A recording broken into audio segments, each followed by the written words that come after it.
ACB chief గా Vijay Kumar, Hyderabad సిపిగా CV Anand, vigilance డీసీగా Kothakota Srinivas Reddy పలువురికి అదనపు బాధ్యతలు. వినాయక చవితి సమయంలో ఊహించని రీతిలో బదిలీలు అంటూ కొన్ని చూస్తున్నాం. ఆదాయంతో పోలిస్తే శివ బాలకృష్ణ ఆస్తులు 350%, 214 ఆస్తుల్ని అటాచ్ చేసిన ఏసీబీ కీలక దశకు గొర్రెల కేసు, 2 కేసులు డ్రాఫ్ట్ ఛార్జ్షీట్ సిద్ధం. అవినీతి కేసులు ప్రతి 48 గంటలకు ఒకరి పట్టివేత. 8 నెలల్లో 145 కేసులు. టాప్ 3లో రెవెన్యూ, హోమ్, మున్సిపల్, ఐఏఎస్, ఐపీఎస్లపైన ఫిర్యాదులు వెల్లడిస్తున్న ఏసీబీ గణాంకాలు అంటూ ఒకరి చూస్తా ఉన్నాం. సో ఇక్కడ కొన్ని విషయాలు మనం మాట్లాడాలి. అవినీతి నిరోధక శాఖకు సంబంధించినటువంటి దాంట్లో ఏసీబీ చీఫ్గా విజయ్ కుమార్, అదేవిధంగా గత 8 నెలల్లో 145 కేసులు నమోదైనటువంటి విషయం మన దృష్టికి రావడం జరిగింది.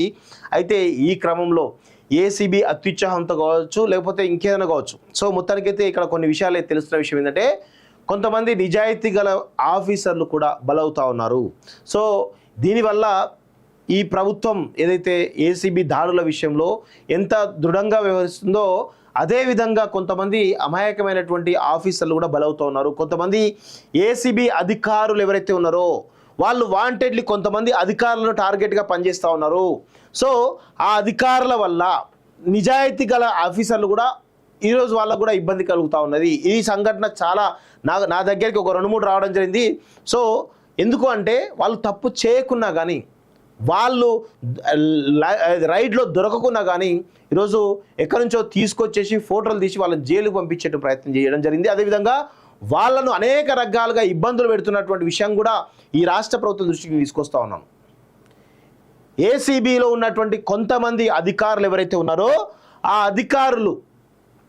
అధికారులు వాంటెడ్లీ కొంతమంది అధికారులను టార్గెట్ చేస్తూ ఉన్నారు. కొంతమంది అధికారుల పైన ఈరోజు ఇబ్బంది పెట్టేటో ప్రయత్నిస్తూ ఉన్నారు. సో అధికారులకు విషయంలో ఈ రాష్ట్ర ప్రభుత్వం ఖచ్చితంగా ఒక కన్నేయాలని చెప్పి నేను చెప్తాను. ఎందుకంటే ఏసీబీని అడ్డు పెట్టుకొని వాళ్ళు తమ కక్షను పగను తీర్చుకునేటువంటి ప్రయత్నం చేస్తున్నట్టు మాకైతే క్లియర్గా తెలుస్తూ ఉంది. కొంతమంది మీరు 145 రైడ్లలో కొన్ని ఖచ్చితంగా అందులో ఒక 10% ఖచ్చితంగా అమాయకులు ఉండేటువంటి అవకాశం ఉన్నట్టు మాకైతే తెలుస్తూ ఉంది. ఎందుకంటే తప్పు చేయకున్నా కానీ ఈ అధికారుల యొక్క పగ ప్రతీకారాల కోసమే ఈరోజు వాళ్ళని దొరకబట్టి జైలుకు పంపించి వాళ్ళపైన అవినీతి మరకలు అంటించేటువంటి ప్రయత్నం చేసి సమాజంలో వాళ్ళపైన ఒక నెగిటివ్ కోణాన్ని చిత్రీకరించే ప్రయత్నం చేస్తూ ఉన్నారు. ఇది ఎంతవరకు మంచి పద్ధతి కాదు. ఈ రాష్ట్ర ప్రభుత్వం కూడా ఒక్కసారి ఆలోచించాలి. మీ దృష్టిలో కూడా చాలా కేసులు ఉన్నాయి. అరే వీళ్ళు మంచోళ్ళు కదా, ఎందుకు దొరకబట్టారని చెప్పేసి అనే కోణంలో కూడా ఉంది. సో దీనిపైన ఖచ్చితంగా ఈ రాష్ట్ర ప్రభుత్వం దృష్టి పెట్టాలని చెప్పేసి కూడా నేను కోరుతా ఉన్నాను.